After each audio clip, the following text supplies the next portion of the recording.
Two-Face is one of the most psychologically complex villains in comic book history. But his obsession with duality and chance didn't emerge from nowhere. The character draws from myths and legends stretching back thousands of years, touching on humanity's oldest questions about fate, justice, and the thin line between good and evil. The most obvious ancient influence on Two-Face is Janus, the Roman god of beginnings, transitions, and doorways. Janus was unique among Roman deities because he was depicted with two faces looking in opposite directions. One face gazed toward the past, while the other looked to the future. The Romans believed Janus presided over all transitions, from the changing of seasons to declarations of war and peace. His duality represented the understanding that every ending contains a beginning, and every choice opens one door while closing another. Harvey Dent embodies this Janus principle perfectly. Before his transformation, he was Gotham's district attorney, a champion of justice who put away hundreds of criminals. After acid scarred half his face, he became the very thing he fought against. He literally looks in two directions at once, torn between the prosecutor he was and the criminal he became. Like Janus standing in doorways, Two-Face exists permanently at the threshold between law and lawlessness. But the coin is perhaps even more significant than the scarred face. Two-Face's reliance on his coin to make decisions connects to ancient practices of sortilege, the casting of lots to determine fate. Cultures across the ancient world believed that random outcomes weren't random at all. They were messages from the gods.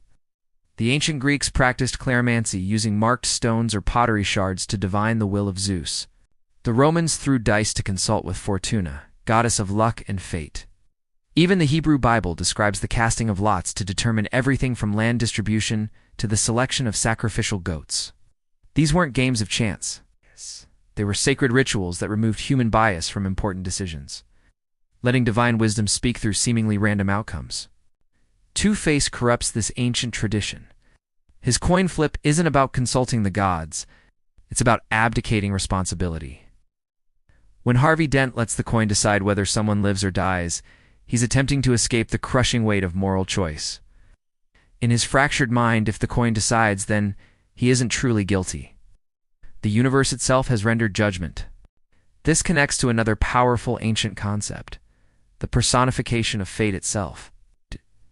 The Greeks imagined the Moirai, three sisters who controlled the destiny of every mortal.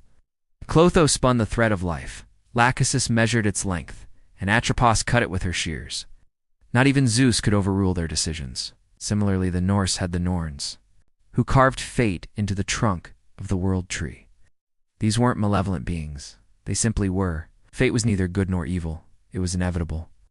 Two-Face positions himself as a kind of one-man Moirai, a mortal who has appointed himself the instrument of fate. His tragedy is that he believes this role liberates him from moral responsibility when it actually traps him more completely than any prison cell could. The duality theme appears in countless other ancient traditions. Zoroastrianism, one of the world's oldest religions, centered on the cosmic struggle between Ahura Mazda, the god of light and truth, and Angra Mainyu, the spirit of destruction and lies. This wasn't simply good versus evil. It was the recognition that both forces exist within creation itself, locked in eternal conflict. The Chinese concept of yin and yang offers a more nuanced view. Rather than opposing forces at war, yin and yang represent complementary elements that define each other. Light exists because darkness exists.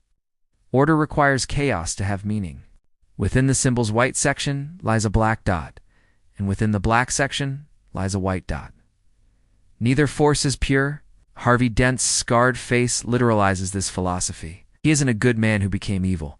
He's a demonstration that both potentials always existed within him. The acid didn't create his darkness. It revealed what was already there, hidden beneath the handsome face of Gotham's White Knight. Ancient mythology also frequently explored the danger of rigid justice. The Furies of Greek mythology, later called the Erinyes, were terrifying goddesses who pursued those guilty of crimes, especially crimes against family. They represented justice without mercy, punishment without possibility of redemption. They drove Orestes mad after he killed his mother, even though he did so to avenge his father's murder. The Greeks understood that justice taken to extremes becomes its own form of cruelty. Harvey Dent was once so committed to justice that he earned the nickname Apollo after the god of light and truth. But justice, without flexibility, without compassion, inevitably breaks. Dent's mind shattered precisely because he could unreconcile the chaos of the world with his absolute belief in law and order. Two-Face represents what happens when a righteous man discovers that righteousness isn't enough. The ancient world understood something that Two-Face embodies in his tortured existence. Human beings contain multitudes. We are all capable of great good and terrible evil.